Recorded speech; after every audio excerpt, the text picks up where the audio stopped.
Well, hey, howdy, everybody. Steve here with another Dark Valley video. I know it's been a little while since I've been able to do one of these. I've done a few other videos that were shorter or didn't require a lot of time in the last couple of weeks, unboxing videos and commentary videos and all that is well and good.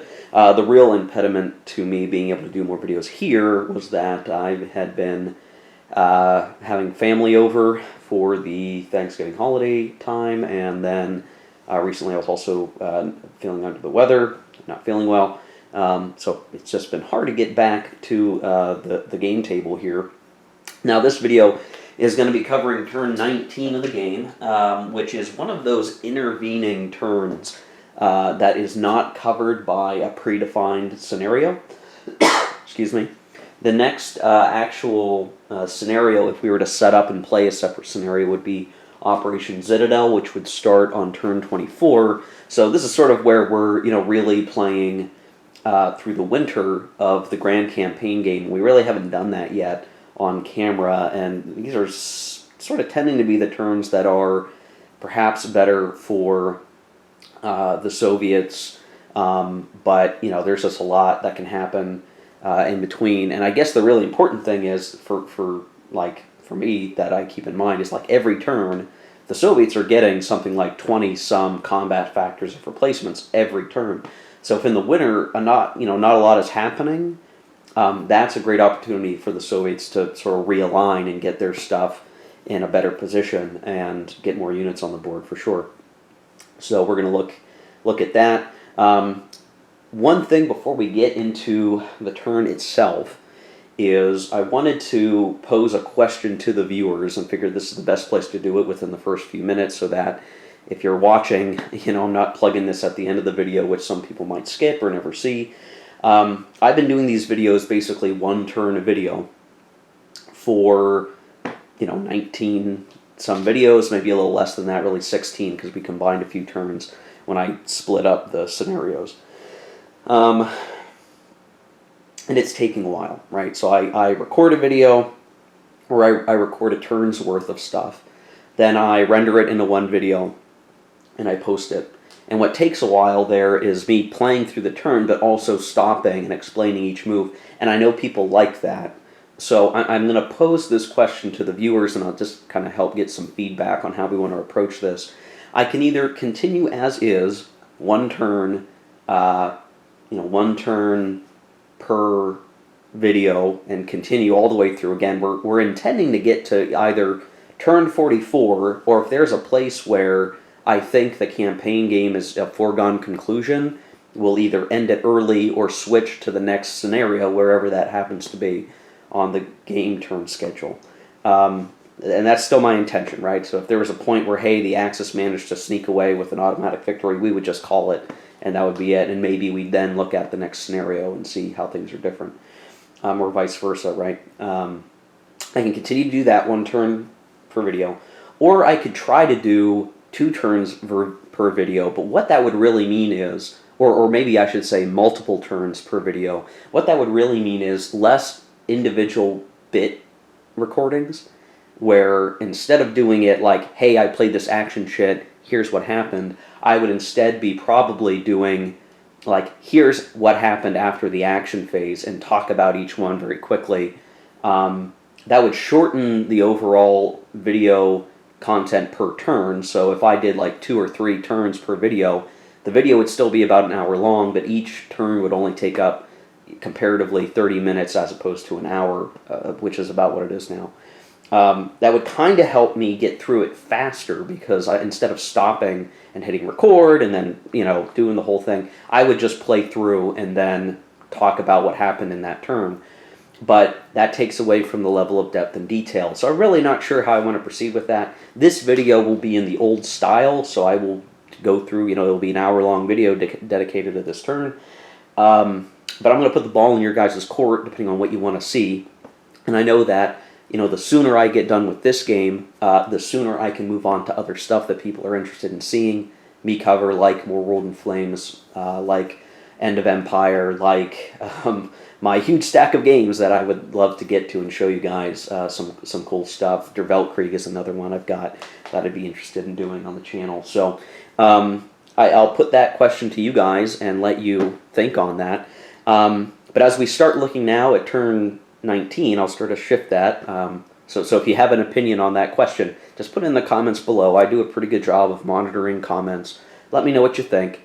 There's no right or wrong answer, and I don't have a real vote here, because to me, I'm fine either way, but I want to make sure you guys are getting the most out of this channel, because, you know, as I look at the views, here I am rambling off on a tangent, but as I look at the views, right, a lot of the views on my channel are those initial videos. It is hard. I know there's the hardcore people who are watching every video, but some folks may be getting a little worn out by that. I want to be cognizant of that. But again, let you guys help figure out what we should do here. Okay, anyway, so if we're going to look at turn 19, I want to take a look at the reinforcement schedule here and take a look at what is coming over the next couple of turns. So at the turn track, I have some baggies there. You can see the baggie on the left is Axis and labeled turns 21 through 32. So basically, for the next long while, all the reinforcements, the new units on the board, are in that baggie for the Axis. And that baggie to the right is the Soviet reinforcements for turn 21 by itself. Just turn 21 is going to be a big turn, but really most of those, or almost all of them, are guard replacements. So we're going to see a big shift where a lot of the units on the board on the Soviet side are going to become guards, and there'll be a lot more concentrated firepower with those units on the board. That could be a pretty big dynamic shift in the game. And in fact, that turn 21 might be the official, you know, sort of turnover, where the initiative really starts to shift out of the Axis control and into the Soviets pushing towards Germany. In the interim, there are still reinforcements to come next turn. So you can see there's two stacks there. On the left, we're going to get some Axis minor reinforcements, as well as a couple of Axis units, I think. And then on the right, you can see there's a fair number of Soviet units. Many of those are also guard replacements. So a lot of guard turnover here. And just so as not to be, you know, too concerned if you're a Soviet player looking at that and thinking, well, gee shucks, you know, I'm replacing units, but am I getting new units? You got to remember, pretty much every turn, the Soviets are getting those 20-odd combat factors of replacement. So you're putting normal armies back on the board. You're putting normal units back on the board, basically, all through the game every turn. That you're just getting that. So these guards are really just, think of it as a qualitative change and improvement over the Soviet forces on the board. They're going to keep getting better and better. And we've already seen some of those really powerful units on the board. There are going to be more to come. This turn, however, and I'm going to shift the camera a little bit. I hope I don't get anybody motion sick. So here are the turn reinforcements that are coming this turn. And I want to take a moment to talk about them real quick, just so you can kind of see what's happening. So we're going to get the Manstein chit back as the Axis. We're going to get an upgrade to our assault marker, so it's going to have better values. That would be helpful for the Axis. We're going to get our the DR unit, and I can't remember exactly off the top of my head what DR stands for, and I'm not going to get this to focus. But basically, a unit we had taken off the board previously is coming back, and it's coming back with actual armor units. It's a pretty strong unit, 6'8" with a Zoc, so that could be useful in some places. And then we're going to get a couple of more, look like these Tiger regiments or battalions. Probably getting my NATO symbology here wrong, symbolism wrong. Whatever. A couple of these guys come in. They are really great because they can pop into a stack and provide decent combat factors for the size they take up in a stack.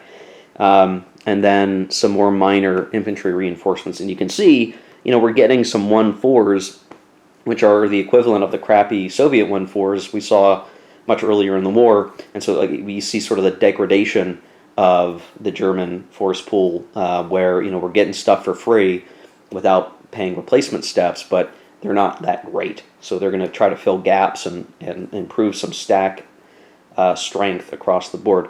By comparison, the Soviets are going to be in much better shape. Let's see if I can focus a little bit more on them for a second. So they're going to get a new shock army, brand spanking new for free, 7 strength. That's pretty great for them. 2 regular armies, which, hey, more the merrier. They're going to get yet another artillery unit, and I'm finding that these artillery units are really valuable because they're just great. You can take these pot shots at units, and depending on the terrain that they're in, you can be causing step losses maybe not super consistently, but you have a pretty good chance of doing it. And if you're targeting the right stack, you could be picking off Panzer steps, which is great. So this is just another improvement for the Soviets. They're going to get a tank core replacement, so a little bit of a bump. We're going to get 2 more mechanized core upgrades, which will be helpful. And then another guard cav is going to come on the board, replacing nothing, I think is how that works. They just come onto the board. So all together there, pretty strong reinforcements of just brand new stuff, plus, again, the 20-odd combat factors we're going to get. And just to help kind of rationalize, like, what are we seeing here? You know, you can add up, not counting the marker there, if you were to add up the combat factors of our units, we'll look at defense factors, since that is how the Soviets rebuild things. So 6 for the new tank unit there, or the returning tank unit, I should say, Panzer unit. So 6 plus 6 more for the Tiger smaller units here together. So 12, 14, 18 combat factors basically of Axis reinforcements, which this is a pretty good turn for reinforcements. Many turns they don't get any reinforcements, but if you look over here, it's a huge gap. So 7, 17, 21, 25, 35, 37, 37 combat factors, defensive combat factors or reinforcements, plus the 20-some for replacements. We're at, we're well over 50 combat factors coming onto the board for the Soviets. I mean, that's just a huge amount, right? And things are just going to keep getting better and better. Now, understandably, these replacements are technically going to mean it's not 3 and 5 each. I guess it'll be less than that. So I should correct myself there. But just want to show again that these, the tide of the game is going to shift, and it's really around this reinforcement schedule. The Axis only has, honestly, so many more reinforcements to come. We have that one bag there, and then there's this bag, and that's it. And there's a whole boatload of other stuff for the Soviets to come, and more replacements. It'll be interesting to see as we get towards the end of the game, and we're at like turn 40 or something. What does the front line look like? Not just in terms of position, but how many of these units along the line are going to be red? I suspect we'll have a lot of red against the gray here on the map board. So I'm going to put a cut here, and what I'm going to do is I'm going to go through the actual reinforcement phase. I'm going to get all these guys on the board. I'm going to take care of the Soviet replacements, and then what I'll probably do is take care of the air base and strategic movement phases as well. So when we come back, I'll spend a few minutes doing that, and we'll look at the action sheet recipe for this turn and get things underway. This turn is a turn of Soviet initiative, so they will get to pick the first chit, and we'll talk about that here in just a second. So see ya in a second. Okay, here we are after the reinforcements and strategic movement. This is not a great turn for the Axis. When it came to the reinforcements, they actually had to withdraw one of their air units and their artillery unit. Even though we got that new Panzer unit, we're losing stuff as well. And we didn't get any other replacements, so and I basically had to put these units on the supply depots so they couldn't all concentrate well. But I did what I could at place them where it made sense. Likewise for the Soviets, they got a lot more. They ended up with 29 replacements with all those reinforcements, and basically they're all filing in near Tula, Moscow, Saratov, Krasnodar, all with the idea that we're going to continue to apply pressure, and we're going to try to get some guys here to kind of seal that up, hopefully for good, as the Axis starts to lose their momentum. Looking at strategic movement, basically I rolled a 1 for the Axis, so they could move one guy, and they ended up just repositioning one unit a little bit. There's not much I could do there. The Soviets, by comparison, moved some guys along rail lines just to, again, get ready for the movement phase where they're going to close up that gap there, and we'll get started for the turn. Looking at the action sheet recipe for this turn, here's what we're looking at here. Let me position this a little better. There we go. So we do have the Manstein chit, which we can use, but again, if we use it, we're going to lose access to it for a while. So we may wait for it. We're going to get, as the Axis, 2 move or combat, so basically, you know, whenever they come up, we'll use it to the best option as we can, because, again, you only get 1 move in a turn, so it's going to be either or. We pick whichever one makes the most sense, the first one that comes up. We get 1 Panzer activation. I'm going to choose to do the 2nd Panzer. The 2nd Panzer is near Orel, and I'm going to be using that activation to kind of attempt to clean up the salient that the Soviets are forcing, because they're getting awfully close to retaking Orel, and we need to react to that and do something about that as best we can. For the Soviets, not a whole lot is different. We get, you know, the logistics is there anyway. They have their normal Stavka that they can use in a pinch, and they have a move, and they have a deep battle. This one's kind of new though, combat Stavka and Zhukov. So last turn we had a combat Zhukov, we had a combat Stavka.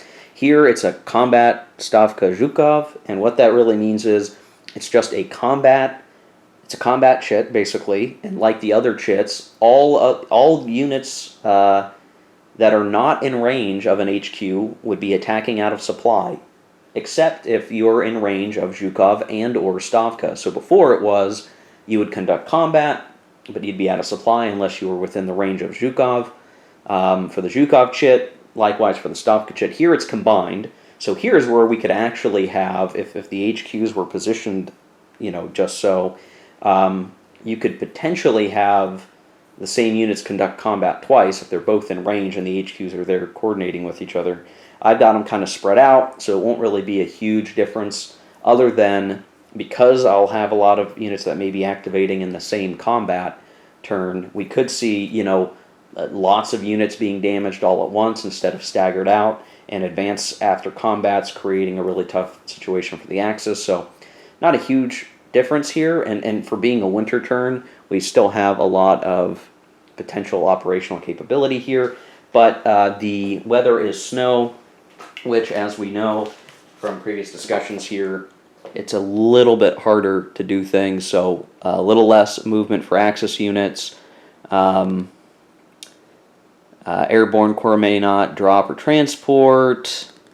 We already did the rail movement and various things, and it's going to be harder to do air bombardment, which is a real bummer for the Axis here. There's some opportunities they'd like to take. And yeah, so there you go. Oh, and I guess this mechanized unit, Zoc, does extend into swamp hexes, but there you go. Yep, okay. Well, in terms of the initiative, again, the Soviets can go first.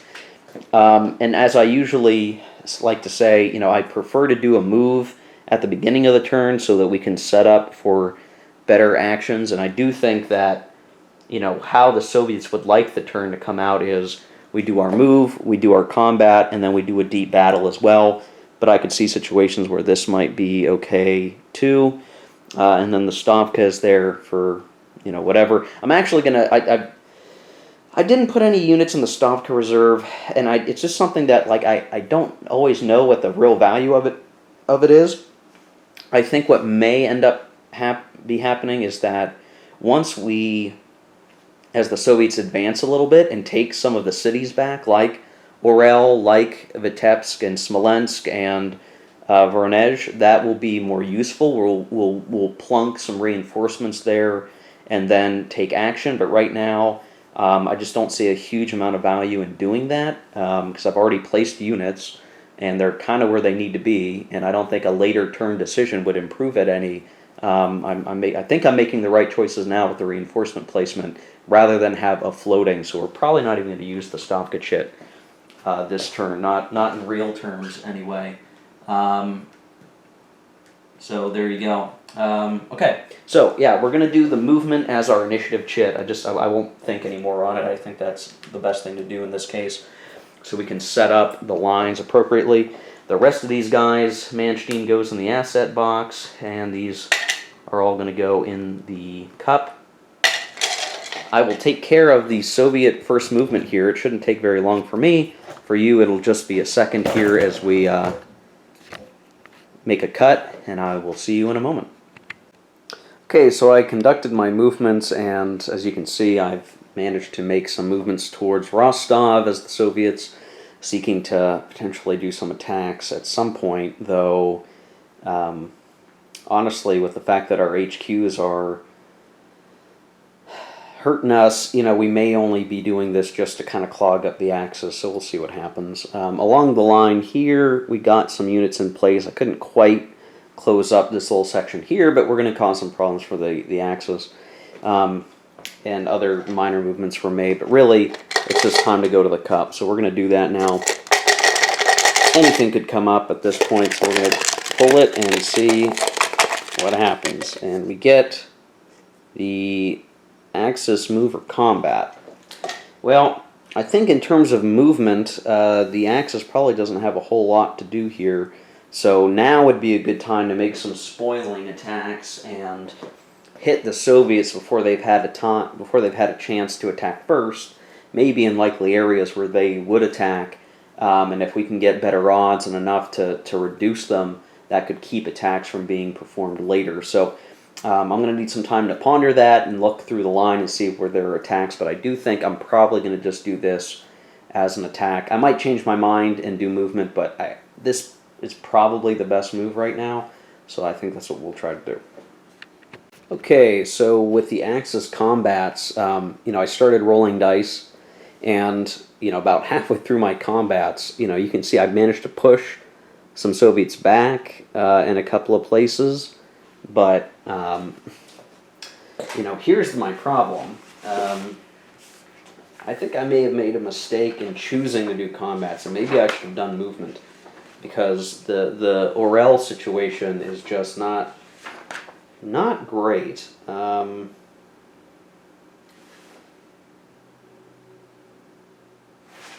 But we'll have to see. Yeah, truly, I may have maybe picked incorrect here. I ended up not getting enough combat factors to really be able to attack that unit, and really, I would love to bombardment with air, but the chances of me rolling it are so low, it just does not make sense to do it. So, unfortunately,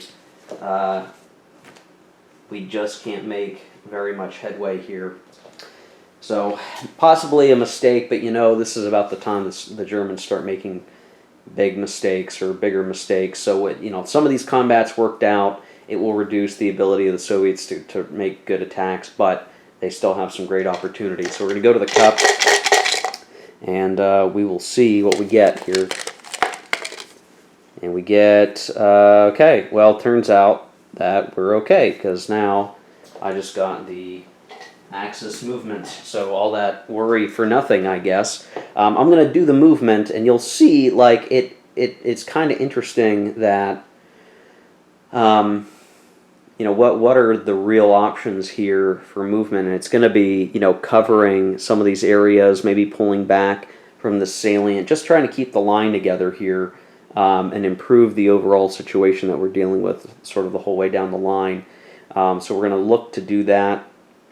And I think it'll be pretty quick. So I'll be right back with done doing the movements. And again, my goal here is to try to pull back, even down here, honestly, probably pull back a bit and just try to solidify our line a little bit, create a stronger line all across the way is the idea. And we need to keep Orel safe, because Orel is in major danger at this point. But from here on out, once this is complete, almost the rest of these activations are going to be Soviet except for our Panzer. So this really has to count for the Axis. We'll be back.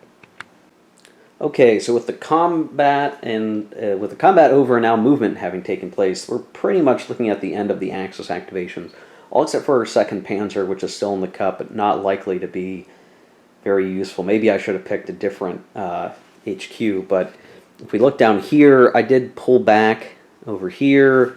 I pulled back from there. I sort of made some adjustments around here, keeping one Soviet unit out of supply and isolated. And then just looking all the way through here, I had moved some of our units, and in particular our new returning Tiger Panzer Corps, in front of this army. It's stacked with a reduced unit, to hopefully try to protect Orel. I even pulled back over here to shorten the line a little bit, and you can see I pulled back from the Moscow salient a little bit, or quite a bit really, just to try to shorten the line. And here we might be looking at a enclosure. The Soviets will probably emergency withdraw out of there, which is fine by me. We just need to be able to shorten the line if possible. And really all of our movements were to support that. So pretty straightforward activity here for movement. I'm definitely seeing some areas of concern along the line. So shortening it and allowing the units to kind of be set up a little bit more safely with more combat factors per stack will help. You know, it's making me think about, you know, from here on out, the rest of the game is really going to be about the Axis trying to stay alive as much as possible and to hold as much territory for as long as they can. And this coming summer is really the last summer of Axis initiative. So whatever we can do to create good situations for ourselves will be good, but we have to make sure it's a long-term move, or a move that's good for the long term. We're going to go to the Chit Cup now, and we'll pull the next one. And we got, okay, this is going to be the Combat Stavka Zhukov, which means that all the Soviet units that are not in range of those HQ cannot attack at full strength. They're going to be basically out of supply. Again, the movement here has basically created a situation where not a lot of attacks are going to be very valuable. It does make me think about, you know, and this is something in retrospect, I have to wonder what might have been a better choice. It's funny, in a lot of places, I might have simply been able to move back a hex, and because the Soviets had already moved, they would be attacking nothing. And if I have the space to give, you know, trade space for time, that actually might be more valuable than just staying where I am or making these minor adjustments. Just pull back a little bit, so that when they can attack, there's nowhere to attack. So that's something, I guess, for the Axis I'm going to start thinking about now. It's kind of too late for this turn. I might have been able to do it for a couple of areas worthwhile, but yeah, I should probably do that more. Because at this point, you know, if I look at the rulebook and say, like, well, how is this game gonna end, right? How can it end early at this point? Well, the Axis player taking 38 victory points is just out of the question. There's no way I can pick up 3 more at this point. It was kind of looking like maybe I could in a couple spots, but no longer. So now it's just going to be a matter of, you know, can the Soviets get victory points? So they would have to get the Axis down to 23 or fewer in 43. That would be pretty difficult to do. But there's no real way for the Axis to... It looks like there's no way, anyway, for the Axis to win early by holding a lot of territory, which is interesting. So basically, if the Axis wants to win, they are going to win on turn 44 at this point. That's really how this is going to work. And the Soviets can win an automatic victory by taking a lot of stuff, but if I manage to do a really good retreat back and can contain them long enough, then we'll be okay. So just something I'm going to have to look at here. Now for the combats, again, it's the HQs that really matter here. And so I'm going to take us off camera. I'm going to look at the unsupplied attacks that I could make and see if any make sense, and then we'll look at, or then I'll take care of the actual units within the HQ's range. We'll take care of those combats, and I'll come back and I'll show the aftermath. We'll see if we've made any headway anywhere. Okay, so the combats are over. We had some failed attacks up here. We couldn't quite do much over here. A lot of my artillery missed, unfortunately. I did force a retreat down here, and we did do an artillery strike over here and an attack that was fully supplied that actually eliminated, between the artillery and the combat, eliminated a German division and a motorized division, an infantry and a motorized division, and we advanced over here. So yeah, the pressure on Orel is mounting, and it's going to be, well, we'll see what happens here. The Soviets kind of need to get their line back into shape a little bit. But it's evolving. Everywhere else, there just wasn't enough combat factors to go. And when you look at, again, when you're doing these unsupplied attacks, you have to look at, well, the best I could roll is a 6 minus 2 to 4. And if you look at, what's the best result you can get, you really need to be at 4 to 1 odds to be able to do even a BL1 or an EX, and that might not be worth it. Or it might be worth it, but it's just really hard to figure out, like, where does that make sense to do an attack. So not much we can do about it. All right, so now the only things left in the cup are logistics, deep battle, and 2nd Panzer activation. So we'll go to the cup, and that looks like we got deep battle. Okay, so we've got deep battle, and just to jog my own memory a little bit, I'm going to reference, I think we are not yet at the turn where, yes, right, we can activate either Stavka or Zhukov, not both, and activate Soviet units for battle, for combat, then move. So I do think it's feasible we might do Zhukov because of the pressure on Orel right now. Attacks with Stavka won't do a whole lot for us because we would need to move first, but I think we can maybe make some decent moves over here and hurt the Axis quite a bit down there, and then move, and the movement might allow us to get into a few places. So I think that's what we're going to do with our deep battle. We're going to do it for Zhukov. He's well positioned to make some action happen up here.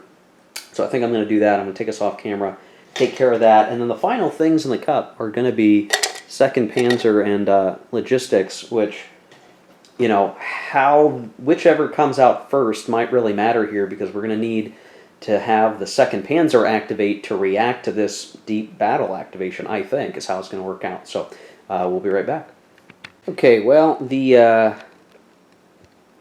combat didn't go as well as I would have wanted, so I ended up rolling to attack that corps right at the tip of my finger, and I rolled a 1, which caused an attacker loss, and I had to take it from the Guard Army, which wasn't good, but I at least was able to do movement, and so I moved all those units up, and actually, I should have moved this guy up. So, yeah, it wasn't as good as I was hoping, but that being, the ability to move after the combat was important, because I could cover then the injured Guard Army, and I could move some of these other units up, and Zhukov is well and good. So we are putting pressure. Orel is still sort of in sight as we're 1 hex away from it, but everything around this area is just kind of tight and tough to deal with. So only a couple of more chits to draw. That could have gone a lot better for the Soviets, but oh well. So going into the cup, shaking it up real good, and we got 2nd Panzer. Okay, well, 2nd Panzer is up, and so we know that the very last thing is going to be logistics. Here's where we try to think about, like, what could we do to try to get anything out of supply. Like, is it possible to put anything out of supply? Because right now it would have to be for this HQ activation, attack and then move, and then maybe isolate somebody or something. That's really where we're at. That's our opportunity. If we do combat, advance after combat, and then move, could we do anything? That's going to be the question. I'm going to take us off camera. The 2nd Panzer's here, so we're basically working in the exact same area we were before. So I'll do that. I'll take their action, and then I will do logistics, and we will see where things stand at that point. Okay, so we managed really 1 combat, and we got a BL1, and we eliminated a Soviet army. But looking at the situation, it didn't really make sense to advance or try to move, because there's just too much in the way of Zocs. So things are kind of, we're sort of opening a door to Tula, but the Soviets are cracking into Orel, so this could become a very important part of the front. But that's as much as we could do, honestly, and there just wasn't enough to get, not enough units even around the HQ to really activate. So I maybe made a mistake by selecting that particular HQ, but I don't think there was any HQ on the board that would have been much better. In terms of logistics, there really wasn't a whole lot to do, except a couple of things. One, these guys over here are isolated. I never fixed that, nor really could I. Maybe if I had selected Stavka instead of Zhukov, but I thought Zhukov was going to be much more valuable, but hey, I rolled a 1, so there you go. So those guys are going to be eliminated. Over here, some supply was restored to units that had fixed their situation, but again, the Soviets came out the lesser in this situation, and this unit here is going to be wiped out. So we are going to remove him as well. Here, as we get into the attrition phase of the turn, so yeah, supply was pretty easy to get through. The Axis depots really don't have anywhere to go. So, I mean, at most we'd move one up like that. Everywhere else, I think the supply markers are where they need to be, essentially. And then, let's see, air supply, no air supply needed here. And yeah, we're going to go ahead and get rid of these isolated units. So this guy here, so one whole army gets removed. And whoops, way out here,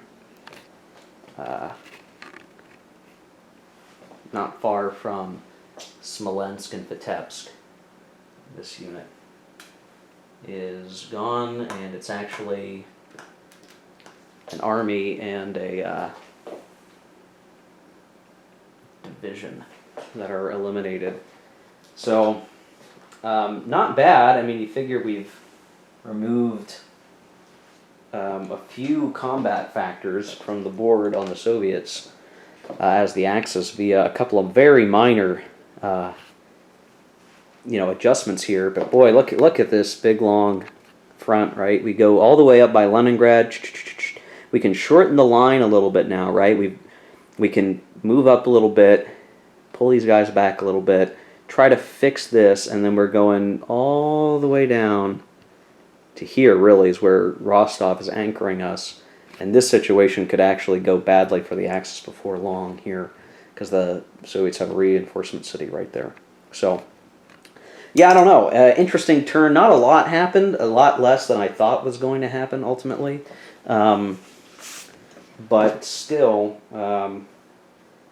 plenty of things to be thinking about here as the winter continues on. As I look at the recipe for the next action chits, we're actually going to keep the same action chit recipe for the next couple of turns. So, we have a little bit of operational capability. That's going to continue into the next couple of turns. And then the weather is going to start to change a little bit, and the Axis will have one last opportunity to make something happen. If we could grab, I don't know, if we could catch the Soviets off guard somehow, we might be able to do something, but I just think the window for opportunity really is just closing. And if we can shorten the line, buckle down a little bit, we might be able to hold on. But some parts of the Axis line are kind of thin, and I'm looking at it thinking, if a couple of these die rolls go a little bit differently for the Soviets, we could have some massive problems for the Axis, and they're going to have a hard time course correcting here just with how deep this curve is, right? So if like a breakout happens here, and we have Soviets heading down this way, all these guys have to figure something out and do it quick to stay in supply and get reoriented on the map. It's going to be a lot harder for them to manage, I think, with just how deep that angle is. We'll see. Okay, let's see. We did attrition, victory check. Well, we're at 35 victory points still, and the turn goes to turn 20. So I think that'll do it for this video. Again, I asked that question at the beginning.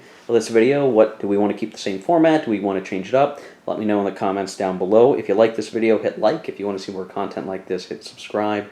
Until next time, take care, guys. Keep on gaming. We'll see ya in the next one.